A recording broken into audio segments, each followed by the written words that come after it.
Hello everyone. CGPSC और Vyapam previous year question discussion series का ये हमारा 15वां लेक्चर होने वाला है। और आज की इस वीडियो में हम छत्तीसगढ़ में खनिज संसाधन से संबंधित प्रश्नों की चर्चा करने वाले हैं। पीएससी और व्यापम के सभी प्रीवियस ईयर्स को मिला करके खनिज वाले टॉपिक पर जो भी प्रश्न पूछे गए हैं, खनिज संसाधन और इससे संबंधित जो भी प्रश्न पूछे गए हैं, इन सभी को हम टॉपिक वाइज देखते चलेंगे। सबसे पहले छत्तीसगढ़ में जो खनिज संसाधन है इसको एक्सट्रैक्ट करने के लिए, इसको निकालने के लिए कुछ कंपनियों को ये जो लैंड है वो लीज पर दिए जाते हैं। ठीक, तो ऐसी कुछ प्रमुख कंपनियां हैं जिनके बारे में प्रश्न पूछा गया है। कुछ गवर्नमेंट कंपनीज हैं, कुछ प्राइवेट कंपनीज हैं। तो ज़्यादा करके जो गवर्नमेंट कंपनीज हैं उनके बारे में प्रश्न पूछे गए हैं। जैसे कि एक कंपनी है CMDC, Chhattisgarh mineral development corporation limited, इनके बारे में भी प्रश्न पूछा गया है। इसके अलावा एक है SECL, south eastern coalfield limited. ऐसे ही कुछ महत्वपूर्ण कंपनी हैं जिनके बारे में या तो उनके डेट के बारे में या उनकी उत्पादन क्षमता के बारे में प्रश्न पूछे गए हैं। ठीक, तो अब हम यहाँ पर देखते चलेंगे कि कौन कौन सी प्रमुख कंपनियां हैं, खनिज संबंधी कंपनियां। खनिज संबंधी कंपनी,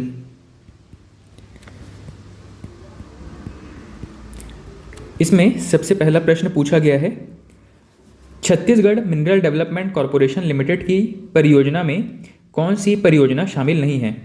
यहाँ पर CMDC की परियोजनाओं के बारे में प्रश्न पूछा गया है। तो सबसे पहले हम देख लेते हैं CMDC से संबंधित बेसिक फैक्ट। CMDC, इसका पूरा नाम है Chhattisgarh mineral development corporation limited. इसकी स्थापना हुई है 7 जून वर्ष 2001 में। इसका मुख्यालय रायपुर में है और CMDC के अंदर 5 खनिजों के उत्खनन को लेकर के परियोजनाएं चल रही हैं। सबसे पहला है कोयला, फिर है लोहा या लौह अयस्क, नेक्स्ट है बॉक्साइट, नेक्स्ट है टिन और कोरंडम। इन 5 खनिजों को उत्खनन करने के लिए CMDC ने कुछ अलग अलग भूमि जो है वो लीज पर लिया हुआ है, या वहाँ पर इनका कह सकते हैं कि अधिकार है उन खनिजों को निकालने के लिए। अब प्रश्न पूछा गया है कि CMDC की परियोजना में कौन सी परियोजना शामिल नहीं है। ऑप्शंस में दिया है कोयला, लोहा, बॉक्साइट या डोलोमाइट। तो डोलोमाइट जो है वो इनकी परियोजना में शामिल नहीं है। कौन कौन से शामिल है? कोयला, लोहा, बॉक्साइट, टिन और कोरंडम। अगला प्रश्न है CMDC का गठन कब किया गया है। आंसर है 7 जून 2001। फिर से वही प्रश्न पूछा गया है कि CMDC की परियोजना में कौन सा शामिल नहीं है। तो इनकी परियोजनाओं में मुख्य रूप से कोरंडम हो गया, टिन हो गया, बॉक्साइट हो गया, ये शामिल है।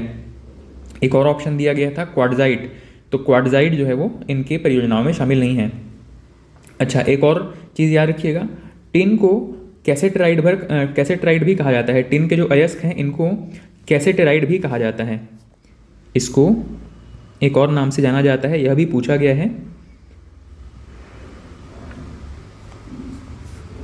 कैसेटराइट। तो टिन कहे या कैसेटराइट कहे, मतलब एक ही है।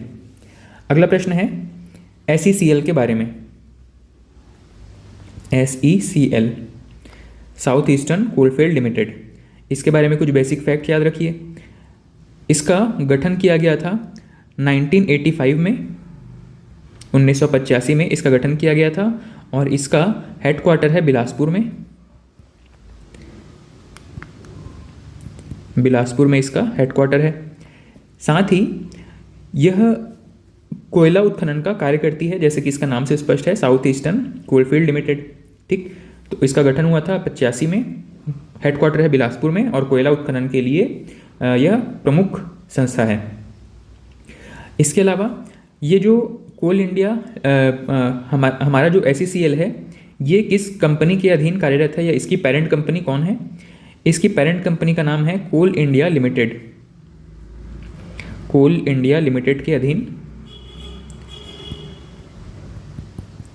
कोल इंडिया लिमिटेड के अधीन, और इसका जो ये कोल इंडिया लिमिटेड का हेड ऑफिस है ये है कोलकाता में, कोलकाता इसके अधीन कार्यरत है। कोल इंडिया लिमिटेड कोलकाता के अधीन कार्यरत है। अब इससे संबंधित प्रश्न क्या क्या पूछे गए हैं। पहला प्रश्न है SECL का मुख्यालय कहाँ पर है। छत्तीसगढ़ में SECL का मुख्यालय है बिलासपुर में। अगला प्रश्न है SECL की स्थापना कब की गई थी। इसकी स्थापना की गई है आपका 1985 में। उसके बाद में एक और प्रश्न पूछा गया है कि CMDC के अंतर्गत कितनी परियोजनाएं चल रही हैं। तो हमने यहाँ पे देख लिया कि टोटल 5 परियोजनाएं चल रही हैं। अगला प्रश्न है SECL का मुख्यालय कहाँ पर है। आंसर है आपका बिलासपुर। फिर एक प्रश्न पूछा गया है, मल्टीपल स्टेटमेंट बेस्ड क्वेश्चन है और आपको बताना है कि इसमें से कौन सा स्टेटमेंट सही है या नहीं है। यहाँ पर एक स्टेटमेंट दिया गया है कि खनिज आधारित उद्योगों की स्थापना में मध्यस्थता करने का काम होता है CMDC का। ऐसा नहीं है, यह स्वयं जो खनिज है उनको उनका एक्सट्रैक्शन या उनका उत्खनन करने वाली संस्था है। यह कोई मध्यस्थता करने वाली संस्था नहीं है। ठीक। अगला प्रश्न है, चिरमिरी कोलफील्ड छत्तीसगढ़ के किस जिले में स्थित है। चिरमिरी कोलफील्ड जो है वो आपका कोरिया जिले में स्थित है। चिरमिरी कोलफील्ड के बारे में पूछा गया है। चिरमिरी कोलफील्ड यह कहाँ पर है, कोरिया में, कोरिया जिले में स्थित है। लेकिन वर्तमान में अगर देखें तो चिरमिरी कोलफील्ड जो है वो अब मनेंद्रगढ़ चिरमिरी भरतपुर इस एरिया में शिफ्ट हो गया है, मतलब उस जिले के अंतर्गत आ रहा है अब। तो अब इसको याद रखेंगे, यह MCB के अंदर आएगा, मनेंद्रगढ़ चिरमिरी भरतपुर जिला। ठीक। अब ये महत्वपूर्ण प्रश्न है क्योंकि एक कह सकते हैं कि लैंड एरिया जो कि पहले विख्यात था किसी दूसरे चीज़ के लिए, किसी दूसरे जिले में आता था, अब इसका जिला जो है वो परिवर्तित हो गया है। अगला प्रश्न है, इनमें से कौन सी एजेंसी छत्तीसगढ़ में खनिज संसाधनों की खोज में लगी हुई है। इनमें से कौन सी एजेंसी छत्तीसगढ़ में खनिज संसाधनों की खोज में लगी हुई है। ऑप्शन है छत्तीसगढ़ पर्यावरण संरक्षण मंडल, भारतीय खान ब्यूरो, अगला है भू विज्ञान खनन निदेशालय, और नेक्स्ट है कंटेनर फ्रेट डिपो। इसका करेक्ट आंसर है भू विज्ञान एवं खनन निदेशालय।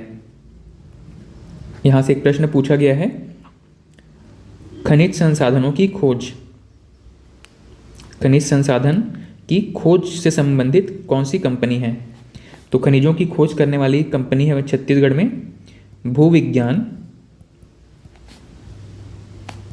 और खनन निदेशालय, भू विज्ञान और खनन निदेशालय। ये हाल ही में पूछा गया प्रश्न है, 2021 में पूछा गया था। अगला प्रश्न है, छत्तीसगढ़ राज्य का एक कोयला क्षेत्र SECL का पूर्ण रूप से कौन सा है। इसमें ऑप्शन दिया गया है साउथ ईस्टर्न कोलफील्ड लिमिटेड। यहाँ पर पूछा गया है कि SECL का पूर्ण रूप क्या है। इसका फुल फॉर्म है साउथ ईस्टर्न कोलफील्ड लिमिटेड। अगला प्रश्न है, छत्तीसगढ़ में निम्नांकित में से किस खनिज के उत्खनन में राष्ट्रीय खनिज विकास निगम संलग्न है। राष्ट्रीय खनिज विकास निगम किसमें संलग्न है। इसका करेक्ट आंसर है लौह अयस्क, राष्ट्रीय खनिज विकास निगम। इसका फुल फॉर्म है NMDC, मतलब यहाँ पर NMDC के बारे में पूछा गया है। NMDC राष्ट्रीय खनिज विकास निगम, यह छत्तीसगढ़ में लौह अयस्क का खनिज खनन कर रहा है। छत्तीसगढ़ में लौह अयस्क के खनन में संलग्न है। अगला प्रश्न पूछा गया है, इनमें से कौन सा खनिज प्रमुख खनिज उत्पाद नहीं है। अब यहाँ पर बेसिक खनिजों के बारे में प्रश्न पूछे गए हैं। अभी तक खनिज संबंधी कंपनी के बारे में प्रश्न पूछा गया था। अब खनिजों से संबंधित खनिजों की प्रॉपर्टी से संबंधित प्रश्न पूछे गए हैं। खनिजों के किसी विशेष खनिज को लेकर के प्रश्न पूछे जा रहे हैं। सबसे पहला प्रश्न है, इनमें से कौन सा खनिज उत्पाद प्रमुख खनिज उत्पाद नहीं है। अब आपको ये पता होना चाहिए कि कोई भी खनिज जो है वो दो कैटेगरी के अंदर फॉल करता है, या तो हम उसको मुख्य खनिज कहते हैं या उसको हम गौण खनिज कहते हैं। मान लीजिए कोयला निकालने के लिए हमने खुदाई शुरू की थी, ठीक है, तो हमको कोयला जो है वो भारी मात्रा में प्राप्त हो रहा है और वहीं पे कुछ हीरे के अंश प्राप्त हो जाते हैं, ठीक। अब भी हम ये नहीं कहेंगे कि जो हीरा है वो मुख्य उत्पाद है। हीरा तो सेकेंडरी रूप से मिल गया, हीरे के लिए विशेष रूप से प्रयास नहीं किए गए थे, तो मुख्य उत्पाद क्या हो गया, कोयला, और हीरा जो हो गया वो सेकेंडरी या गौण उत्पाद हो गया, ठीक। उसी तरीके से मान लीजिए लोहे के लिए खुदाई शुरू की गई थी, वहाँ पे कोई दूसरे अयस्क भी प्राप्त होने लग गए, तो जिस अयस्क के लिए प्रोजेक्ट शुरू किया जाता है उसको कहा जाता है मुख्य उत्पाद, या जो बड़ी मात्रा में प्राप्त होता है उसको कहा जाता है मुख्य उत्पाद, ठीक। या जो हमारे रेवेन्यू में ज़्यादा कंट्रीब्यूशन देता है उसको कहा जाता है मुख्य उत्पाद, ठीक। तो मुख्य उत्पाद और गौण उत्पाद अलग अलग हैं। जैसे छत्तीसगढ़ में मुख्य उत्पाद की कैटेगरी में क्या क्या आता है, एग्जाम्पल कोयला हो गया, लोहा हो गया, टिन हो गया, बॉक्साइट, या आपका चूना पत्थर हाई क्वालिटी वाला जो चूना पत्थर है जिसके लिए विशेष रूप से प्रोजेक्ट लगे हुए हैं, जैसे कि नंदनी माइंस है केवल चूना के लिए, ठीक, चूना हो गया। इसके अलावा ग्रेफाइट हो गया, ठीक। तो ये जो है प्रमुख रूप से मैं यहाँ पे लिख देता हूँ इत्यादि, ये सभी मुख्य उत्पाद की श्रेणी में आते हैं या मुख्य अयस्क की श्रेणी में आते हैं। अगला है गौण अयस्क या गौण खनिज, सेकेंडरी। इसमें भी कई चीज़ें हैं, जैसे कि एक है चूना पत्थर लो क्वालिटी का, जिसके लिए विशेष रूप से प्रयास नहीं किए जा रहे हैं, वो कहीं पे मिल जा रहा है। अगला है चाइना क्ले, चीनी मिट्टी जिसको हम कहते हैं चाइना क्ले, जिससे चीनी मिट्टी के बर्तन बनाए जाते हैं। इसके अलावा है फर्शी वाले पत्थर, काले पत्थर के साथ में जो फर्श जमीन पर बिछाने के लिए जो फर्श यूज़ किए जाते हैं उसको कहा जा रहा है फर्शी पत्थर, ठीक, इत्यादि। ये सभी ऐसे उत्पाद हैं जो कि जिनको खोजने के लिए विशेष प्रयास नहीं किए गए हैं, किसी मुख्य उत्पाद को खोजते हुए गौण उत्पाद के रूप में ये प्राप्त हो गए हैं। इनके अलावा आपका मुरुम हो गया, ग्रेनाइट हो गया, ये सभी गौण उत्पाद के अंतर्गत आते हैं, ठीक। अगला जो प्रश्न पूछा गया है, छत्तीसगढ़ राज्य में कौन सा खनिज मुख्य खनिज नहीं है। अब मुख्य खनिज में हमको पता है कि कोयला, लोहा, चूना, ये सब मुख्य खनिज के अंतर्गत आते हैं। ग्रेनाइट जो है वो सेकेंडरी है, ग्रेनाइट प्रमुख खनिज नहीं है, ये सेकेंडरी या गौण उत्पाद के रूप में जाना जाता है, ठीक। तो अब आपको क्या करना है, मुख्य उत्पाद या मुख्य खनिज और गौण खनिज का लिस्ट प्रिपेयर करना है। ये तो मैंने यहाँ पर 4-5 एग्जाम्पल के तौर पे लिखे हैं, जितने हो सके आपको इसके एग्जाम्पल याद करने हैं, क्योंकि इसी से संबंधित कई बार प्रश्न पूछे गए हैं और हर वर्ष मतलब 2016-17 से लेकर के 2021-22 तक बार बार कुछ ना कुछ प्रश्न ऐसे हैं जो कॉम्बिनेशन बेस्ड हैं, जहाँ पे 3 नाम देंगे मुख्य खनिज का और 1 नाम दे देगा गौण खनिज का, या 3 नाम दे देगा गौण खनिज का और 1 नाम दे देगा मुख्य खनिज का। आपको वहाँ पे एलिमिनेट करने के लिए पता होना चाहिए कि कौन सा मुख्य खनिज के अंदर आता है और कौन सा गौण खनिज के अंतर्गत आता है। ऐसा ही एक और प्रश्न पूछा है, छत्तीसगढ़ में कौन सा बहुमूल्य खनिज नहीं है। बहुमूल्य खनिज में क्या क्या आता है, जैसे आपका हीरा हो गया या गार्नेट हो गया, मतलब जो कीमती पत्थर हैं उनको हम बहुमूल्य खनिज के नाम से जानते हैं। तो यहाँ पे ऑप्शन दिए गए हैं एलेक्जेंडराइट, हीरा, गार्नेट या ग्रेनाइट। तो ग्रेनाइट तो भाई पत्थर है, घरों में यूज़ होता है, ये बहुमूल्य खनिज के अंतर्गत नहीं आता है, ठीक। तो इसी प्रकार के प्रश्न जो है वो मुख्य खनिज या गौण खनिज से पूछे गए हैं। अगला प्रश्न है, छत्तीसगढ़ में कौन सा स्थान तांबा उत्पादन से संबंधित है। तो यहाँ पे जनरली तांबा का उत्पादन नहीं किया जाता है, तो ये प्रश्न एलिमिनेट हो गया था, ठीक। अब आपको ये पता रहना चाहिए कि तांबा जो है वो कहाँ कहाँ पे उत्पादन किया जाता है। मुख्य रूप से ये जो है एमपी का मलाज खंड वाला एरिया है, मलाज खंड एमपी, और दूसरा प्रमुख एरिया है आपका राजस्थान का खेतड़ी, खेतड़ी राजस्थान। ये कुछ ऐसे एरिया हैं जहां बहुतायत में तांबा का उत्पादन किया जाता है। अगला प्रश्न है, इनमें से कौन सा खनिज इस राज्य में नहीं पाया जाता है? कौन सा खनिज है जो इस राज्य में नहीं पाया जाता है? और ऑप्शन में एक ऑप्शन भी है तांबा, तो तांबा हमारे यहाँ नहीं पाया जाता है। ठीक, बाकी के अदर ऑप्शंस हैं चूना पत्थर, लौह अयस्क और यूरेनियम। तो छत्तीसगढ़ में अब यूरेनियम का भी भंडार प्राप्त हुआ है ना। अगला प्रश्न है, आपको पत्थरों के नाम दिए गए हैं, मतलब जो रॉक हैं उनके नाम दिए गए हैं, और पूछा गया है कि कौन सा अयस्क उस क्षेत्र में प्राप्त होता होगा। जैसे कि कॉम्बिनेशन में दिया है, तो सबसे पहला आपका एक आंसर हो जाएगा, दक्कन ट्रैप में कौन से खनिज प्राप्त होते हैं? तो दक्कन ट्रैप में हमारे प्राप्त होते हैं बॉक्साइट, दक्कन ट्रैप में बॉक्साइट। आर्कियन शेल में प्राप्त होता है नीस, कडप्पा शेल समूह में प्राप्त होता है आपका चूना पत्थर, और धारवाड़ में टिन। तो यहाँ पर ओवरऑल इस टॉपिक को मैं लिख देता हूँ, रॉक्स एंड मिनरल्स, खनिज और उनसे संबंधित चट्टान। किस चट्टान में कौन सा खनिज पाया जाता है? एग्जाम्पल के तौर पे यहाँ पर दक्कन में कौन कौन सा खनिज पाया जाता है, आर्कियन में कौन कौन सा खनिज पाया जाएगा, कडप्पा में कौन कौन सा खनिज पाया जाएगा, और धारवाड़ में कौन कौन से खनिज पाए जाएंगे। दक्कन ट्रैप में क्या प्राप्त होता है? बॉक्साइट। आर्कियन चट्टानों में प्राप्त होगा आपका नीस, कडप्पा चट्टानों में प्राप्त होता है चूना पत्थर, और धारवाड़ में प्राप्त होता है टिन।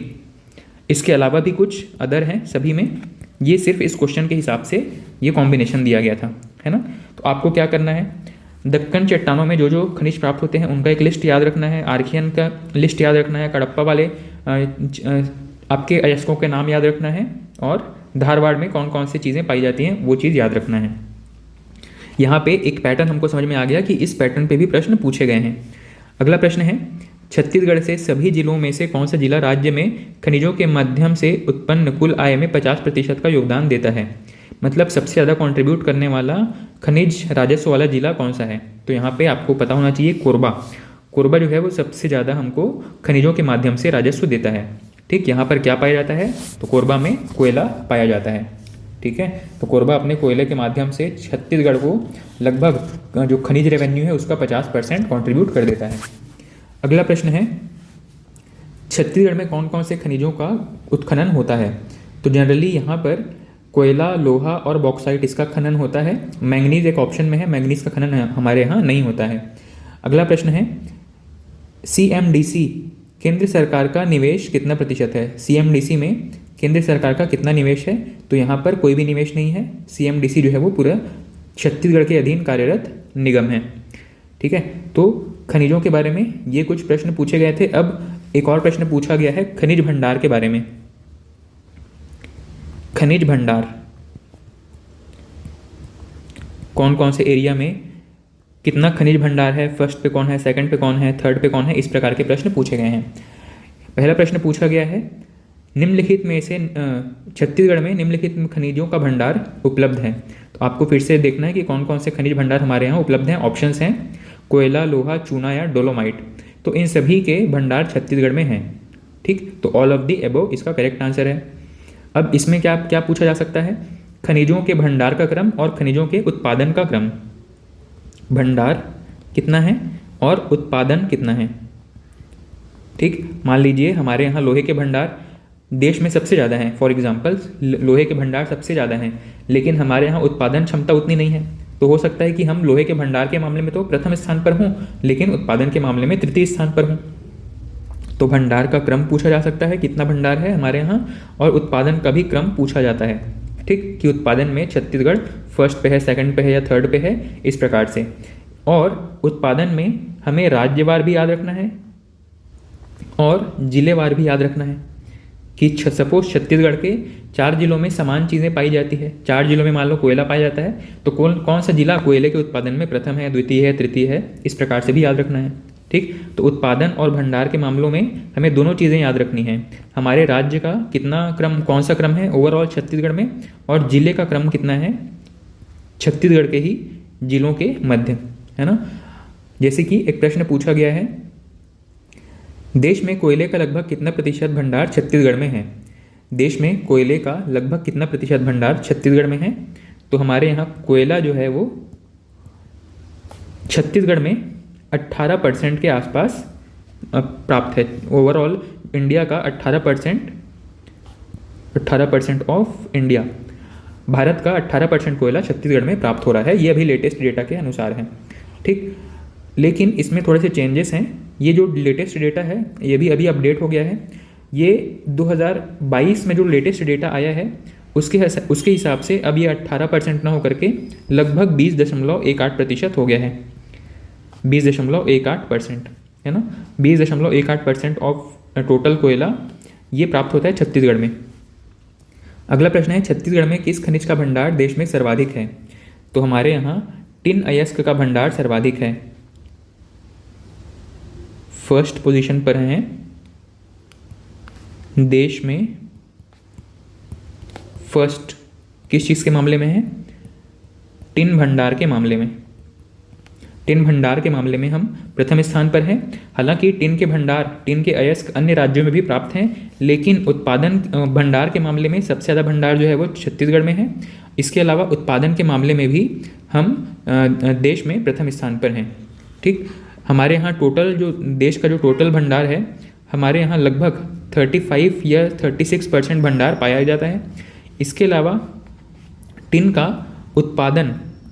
उत्पादन हमारे छत्तीसगढ़ में पूरा होता है। मतलब 100% जो भी देश को रिक्वायरमेंट है उसका 100% उत्पादन छत्तीसगढ़ में ही होता है ना। तो 100% छत्तीसगढ़ में। भंडार की दृष्टि से देश का 35% टिन छत्तीसगढ़ में भंडारित है और उत्पादन जो है वो 100% छत्तीसगढ़ में ही होता है। अगला प्रश्न है, निम्नलिखित में से किस खनिज के सर्वाधिक भंडार है छत्तीसगढ़ में। तो हमको पता है कोयला का भंडार सबसे ज़्यादा है छत्तीसगढ़ में। अगला प्रश्न है, देश में लौह अयस्क भंडार का कितना प्रतिशत छत्तीसगढ़ में उपलब्ध है। लोहे के बारे में पूछ लिया, लोहा कितना भंडारित है। तो हमारे यहाँ लौह अयस्क के भंडार में छत्तीसगढ़ 21.60% के साथ में है। और अगर इसका उत्पादन पूछा जाए तो लोहे का उत्पादन का टोटल 16.27% छत्तीसगढ़ में उत्पादित हो रहा है। ओवरऑल भारत का कुल लोहा अगर देखा जाए तो उसका 21.6% छत्तीसगढ़ में है। और उत्पादन की दृष्टि से देखें तो ओवरऑल इंडिया में जो उत्पादन हो रहा है उसका 16.27% छत्तीसगढ़ में हो रहा है। ठीक है, 16.27%। अगला प्रश्न पूछा गया है कि भारत के कुल लौह अयस्क का कितना प्रतिशत भंडार छत्तीसगढ़ में पाया जाता है। कितना पाया जा रहा है, 21.6%। अगला प्रश्न है, छत्तीसगढ़ के किस प्रमुख खनिज का उत्पादन एवं मूल्य दोनों भारत में सबसे अधिक योगदान देते हैं। इसका आंसर क्या है, टिन। हमारे यहाँ पूरे भारत में अगर देखा जाए तो टिन जो है वो सबसे ज़्यादा भंडारित है और इसका उत्पादन हम 100% करते हैं। तो इस तरीके से टिन जो है वो सबसे ज़्यादा कंट्रीब्यूट करता है ओवरऑल सभी में अगर रेशो के हिसाब से देखें तो। अदरवाइज़ कोयला तो सबसे ज़्यादा भंडारित है और उत्पादन की दृष्टि से देखें तो शायद कोयला और लोहा ये दोनों सबसे ज़्यादा उत्पादन करने वाले राज्य हैं छत्तीसगढ़। इसके अलावा उड़ीसा, झारखंड ये भी कुछ प्रमुख उत्पादक राज्य हैं। अब हम ये देख लेते हैं कि वर्तमान में छत्तीसगढ़ का कंडीशन क्या है। अलग अलग जो 4-5 प्रमुख अयस्क हैं उनको भंडारण और उनके उत्पादन को लेकर के एक छोटा सा टेबल हम यहाँ पर देख लेते हैं। छत्तीसगढ़ में पाए जाने वाले प्रमुख खनिज कौन कौन से हैं, इनका भंडारण कितना % है, कितना प्रतिशत भंडार छत्तीसगढ़ में पाया जा रहा है और उत्पादन में छत्तीसगढ़ कितने % के साथ है? तो सबसे पहले है कोयला। कोयले का भंडार टोटल 20.18% है और इसका उत्पादन हम करते हैं 19.80%। कोयले का उत्पादन है 19.80%। ये डाटा जो है वो लेटेस्ट, कोई भी डाटा आता है तो उसके साथ आप अपडेट करते चलेंगे। अगला है लोहा या लौह अयस्क। लौह अयस्क का टोटल भंडार पाया जा रहा है 21.6% और उत्पादन पाया जा रहा है, हमारे यहाँ उत्पादन हो रहा है 16.27%। अगला है टिन अयस्क। टिन अयस्क का लगभग 35.6% भंडार छत्तीसगढ़ में विद्यमान है, जबकि इसका उत्पादन 100% छत्तीसगढ़ में ही हो पा रहा है। अगला है चूना पत्थर। जो गुड क्वालिटी या हाई क्वालिटी के चूना पत्थर हैं, इसका केवल 5.11% ही छत्तीसगढ़ में पाया जाता है और उत्पादन की दृष्टि से देखें तो देश का 10.64% चूना छत्तीसगढ़ में उत्पादन हो रहा है। अगला प्रमुख खनिज है बॉक्साइट। एल्यूमिनियम का अयस्क है बॉक्साइट। बॉक्साइट का टोटल भंडार 4.46% है छत्तीसगढ़ में और उत्पादन की दृष्टि से देखें तो 4.3% उत्पादन होता है। ठीक है, तो ये कुछ ऐसे फैक्ट्स हैं जो कि हर साल रिवाइज हो जाते हैं, हर साल ये चेंज हो जाते हैं। अभी फ़िलहाल आप इसको याद रख सकते हैं, 2021-22 का डेटा है जो कि वर्ष 2023 में रिलीज़ किया गया था। अब 2024 में आपको 2022 या 23 तक का डाटा अवेलेबल हो जाएगा, तो उस डेटा को आप यहाँ पे अपडेट करके और नए डेटा को ही याद रखिएगा। जब भी आप ये वीडियो देख रहे हैं, अगर उस समय तक नया डाटा अगर आ गया हो तो नया डाटा ही याद रखना है आपको। नेक्स्ट प्रश्न पूछा गया है, छत्तीसगढ़ के किस मुख्य खनिज का अखिल भारतीय स्तर पर सबसे अधिक योगदान है? इसका आंसर है टिन। अगला प्रश्न है, इकोनॉमिक सर्वे पर बेस्ड क्वेश्चन पूछा गया है और स्पेशली यहाँ पर मेंशन किया गया है कि आर्थिक सर्वेक्षण 2021-22 के अनुसार वित्तीय वर्ष 2021 में देश के खनिज उत्पादन में छत्तीसगढ़ राज्य के हिस्से के संबंध में विचार कीजिए और उसके बाद अलग अलग खनिजों का कंट्रीब्यूशन दिया गया है कि उत्पादन में कौन सा कितना % कंट्रीब्यूट किया है। ठीक है, तो अब ये डाटा हमारे लिए पुराना हो गया है, अब इसको यहाँ पे डिस्कस करके कोई मतलब नहीं है, लेकिन एक पैटर्न समझ में आ गया कि हमको इकोनॉमिक सर्वे पर आधारित प्रश्न भी सीधे सीधे पूछे जा रहे हैं। Economic survey based, economic survey में जो भी डाटा दिया गया है, डाटा या फैक्ट किसी खनिज को लेकर के, उन पे आधारित सीधे सीधे प्रश्न पूछे गए हैं, डेटा बेस्ड या फैक्ट बेस्ड क्वेश्चन पूछे गए हैं। अगला प्रश्न है, किस खनिज का वार्षिक उत्पादन छत्तीसगढ़ में सर्वाधिक है? इसका सही आंसर है कोयला। बाकी खनिजों की तुलना में कोयला जो है वो इसके वजन के हिसाब से सबसे ज़्यादा उत्पादन किया जाता है।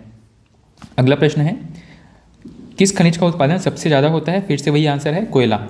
कोयला जो है वो लगभग 1,54,000 टन उत्पादन किया जाता है, जबकि चूना और लोहा ये लगभग आसपास हैं, ये लगभग 41,000 टन के आसपास दोनों का उत्पादन किया जाता है। तो सबसे ज़्यादा उत्पादन होता है कोयला 1.5 लाख टन के आसपास। अगला प्रश्न है, किस खनिज उत्पादन में छत्तीसगढ़ का भारत में हिस्सा सर्वाधिक है? इसका करेक्ट आंसर है, उस समय के हिसाब से लौह अयस्क का उत्पादन छत्तीसगढ़ का हिस्सा भारत में सर्वाधिक था। ये डेटा जो है, ये डेटा हो गया या क्रम हो गया, ये हर साल बदलते रहते हैं, है ना।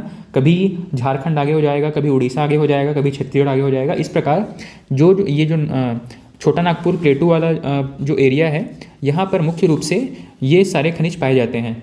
लोहा हो गया, बॉक्साइट हो गया, ठीक। तो इन सभी खनिजों के मामले में इन तीनों ही राज्यों में संसाधन अवेलेबल हैं, लोहा, बॉक्साइट या यूँ कहें कोयला, ठीक है। तो इनमें आपस में कंपटीशन बना रहता है। अगला प्रश्न है 2012-13 में, अब ये बहुत पुराना प्रश्न है तो उसके हिसाब से बस ये पूछा गया कि कोयले के उत्पादन में छत्तीसगढ़ का कंट्रीब्यूशन कितना है। अब इतना पुराना डाटा हमारे लिए किसी काम का नहीं है और आगे जो भी प्रश्न पूछे गए हैं वो इसी तरीके से फैक्ट बेस्ड पूछे गए हैं। कभी आपको 2012-13 में क्या कंडीशन था ये पूछ लिया है, कभी 16-17 में क्या कंडीशन था ये पूछ लिया है।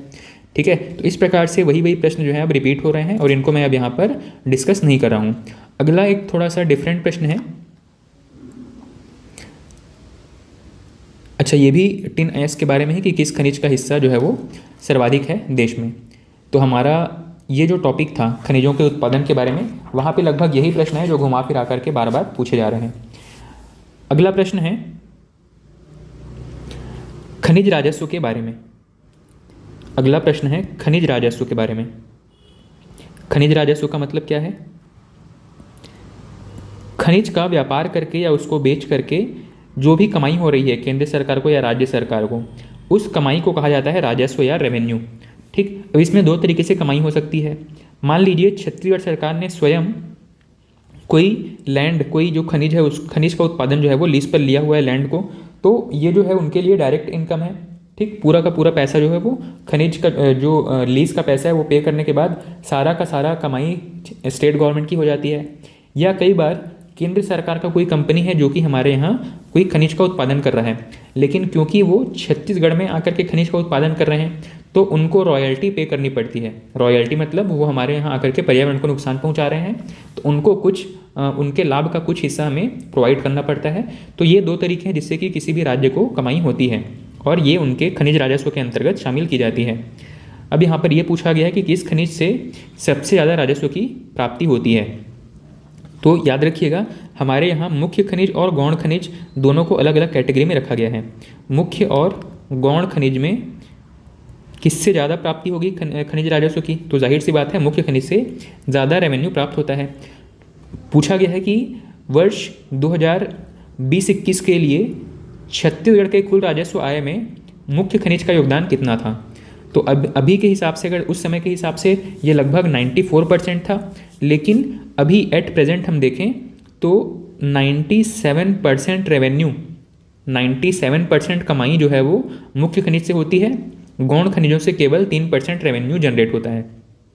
ठीक, तो इसी प्रकार के प्रश्न पूछे गए हैं। कई बार एग्जैक्ट फिगर पूछा है कि कितने रुपए का राजस्व प्राप्त हुआ है।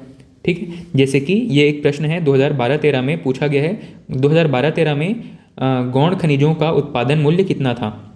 तो वहाँ पे 43,904 लाख रुपए प्राप्त हुए थे गौण खनिजों से। मुख्य खनिज से कितने प्राप्त हुए थे? तो यहाँ पे 11,362 लाख करोड़ रुपए प्राप्त हुए थे।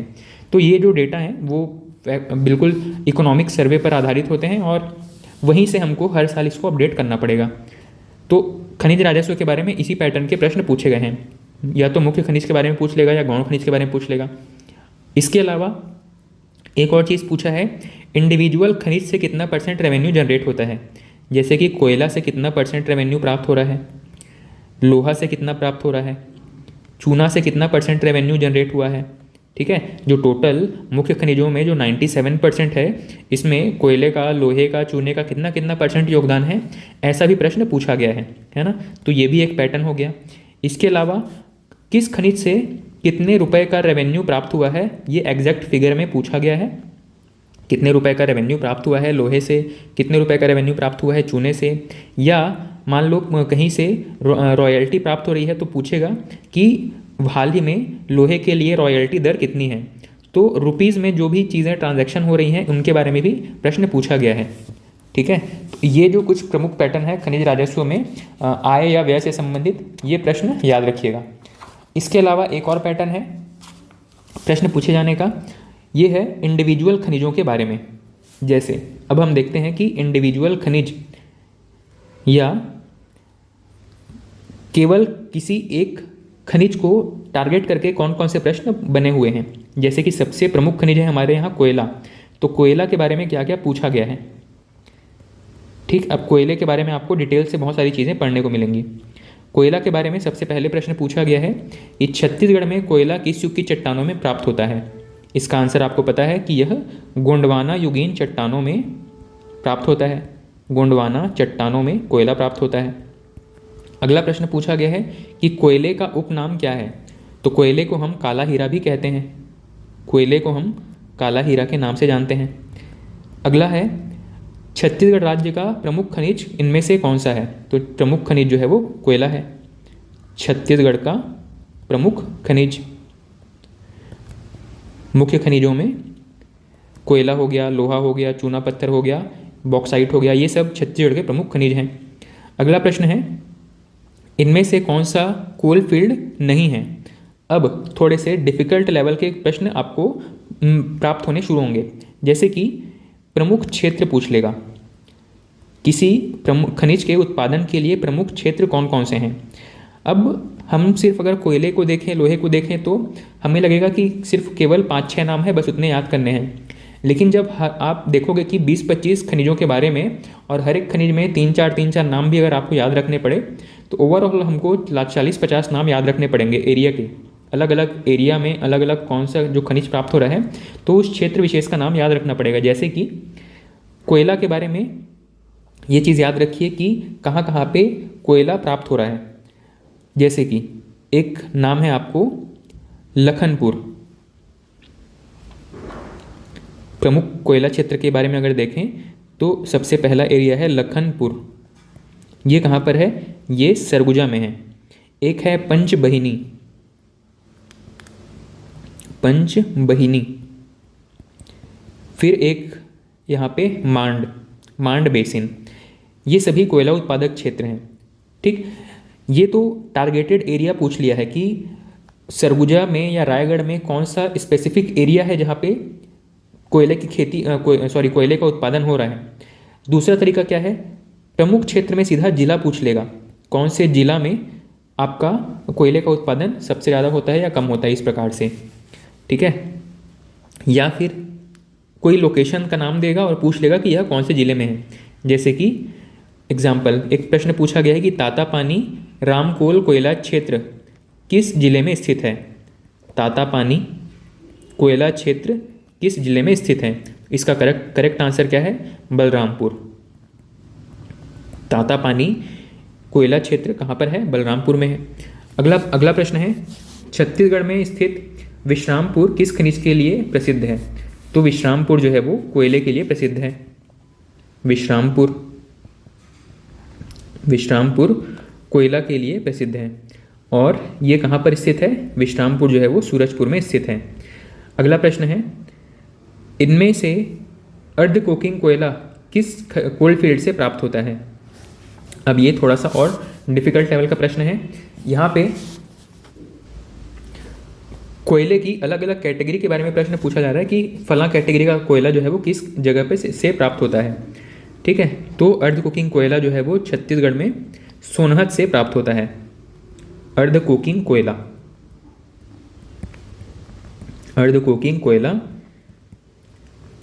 कहाँ से प्राप्त होता है? सोनहत जो कि कोरिया में है। इसके अलावा कौन कौन से क्षेत्र हैं कोरिया में जहाँ से अर्ध कुकिंग कोयला प्राप्त होता है? तो सोनहत तो एक एरिया हो गया, कोरिया का एक जगह हो गया सोनहत। इसके अलावा यहाँ पर एक लोकेशन है सेंदूरगढ़। इसके अलावा है आपका चरचा। इसके अलावा है झिलमिली। ठीक, तो सोनहत है, सेंदूरगढ़ है, चरचा है, झिलमिली है, ये सभी कोरिया के प्रमुख कोल उत्पादक या कोयला उत्पादक क्षेत्र हैं। मैं चाहता हूं कि आपको बस पैटर्न समझ में आए। सारे क्वेश्चन के सारे आंसर आप रट के तो जान ही सकते हैं। ठीक है, तो पैटर्न ये है कि आपको किसी विशेष खनिज के लगभग सारे डायमेंशन पता होने चाहिए कि वह कौन से चट्टान से प्राप्त होता है, उसके कुछ अन्य नाम क्या हैं, इसके अलावा वह प्रमुख खनिज है या गौण खनिज है, और उसके बाद में प्रमुख क्षेत्र कौन कौन से हैं।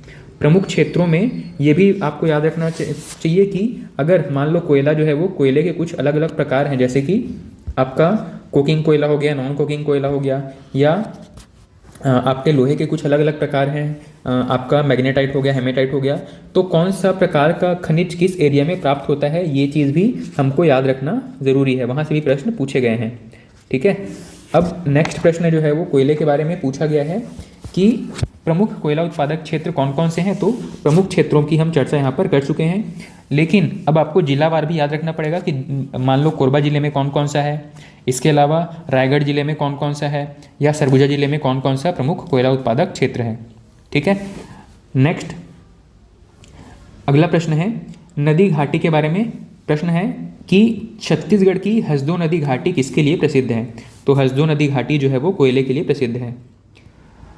हसदो नदी घाटी, यहाँ पर कोयले का उत्पादन होता है।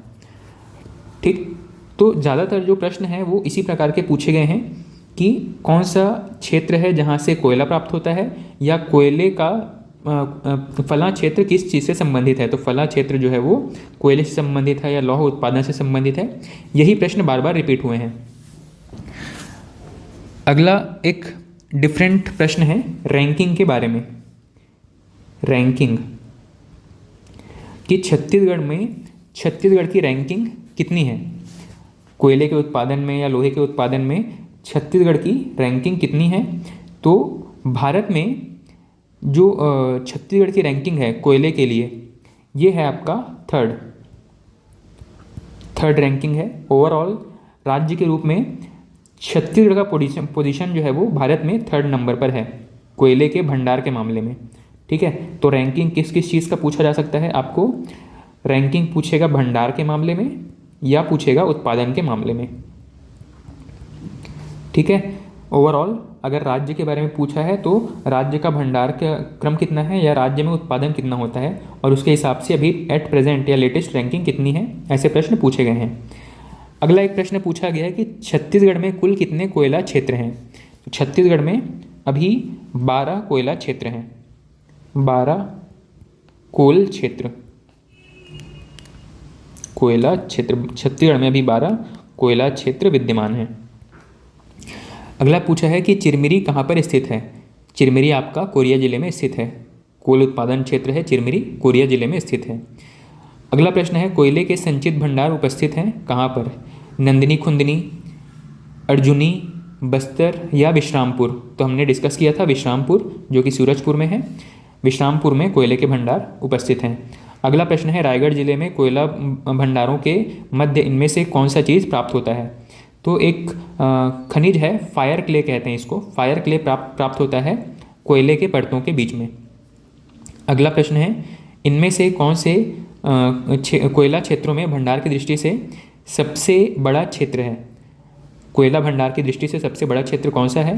तो यहाँ पर आंसर है आपका गिवन ऑप्शंस में से मांड रायगढ़। मांड बेसिन जो है वो रायगढ़ में है, और रायगढ़ ये कोयला भंडार की दृष्टि से सबसे बड़ा क्षेत्र है गिवन ऑप्शंस में से। अगला प्रश्न है, ये स्टेटमेंट बेस्ड क्वेश्चन है। जैसे कि एक प्रश्न पूछा है कि छुरी के संदर्भ में इन कथनों पर विचार कीजिए। पहला स्टेटमेंट है यहाँ गोंडवाना क्रम की चट्टान पाई जाती है। यहाँ गोंडवाना क्रम की चट्टान पाई जाती है। और सेकंड स्टेटमेंट है यहाँ रेत पत्थर और शैल संस्तरों के बीच कोयले के निक्षेप प्राप्त होते हैं। ठीक, तो ये दोनों ही चीज़ें छुरी मतिरिंगा के बारे में सही हैं। छुरी मतिरिंगा की पहाड़ी कहाँ पर पाई जाती है आप बताएंगे। अगला प्रश्न है किस जिले में कोयले का निक्षेप प्राप्त नहीं होता है। अब ये जो है थोड़ा जनरल मैपिंग वाला क्वेश्चन है। आपको अगर आप मैप में लोकेट कर लेंगे कि कहाँ कहाँ पर कोयले प्राप्त होते हैं तो ऐसे प्रश्नों के आंसर आप बिल्कुल आसानी से दे पाएंगे। जनरली बस्तर में कोयले के निक्षेप नहीं पाए जाते हैं। जो नॉर्थ इंडिया है, नॉर्थ छत्तीसगढ़ जो है वो हमारा कोयला और बॉक्साइट के लिए प्रसिद्ध है, जबकि साउथ छत्तीसगढ़ जो है वो लोहे के लिए प्रसिद्ध है। ठीक है, अगला प्रश्न पूछा गया है विश्रामपुर के बारे में, किस चीज़ के लिए फेमस है। तो विश्रामपुर जो है वो कोयले के उत्पादन के लिए फेमस है। ठीक, तो इतनी प्रमुख चीज़ें थी कोयला उत्पादन के बारे में।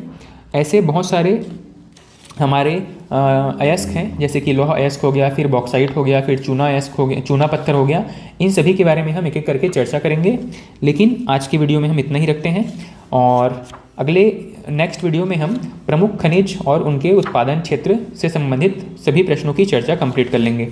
ठीक, तो आज की इस वीडियो में इतना ही। Thank you.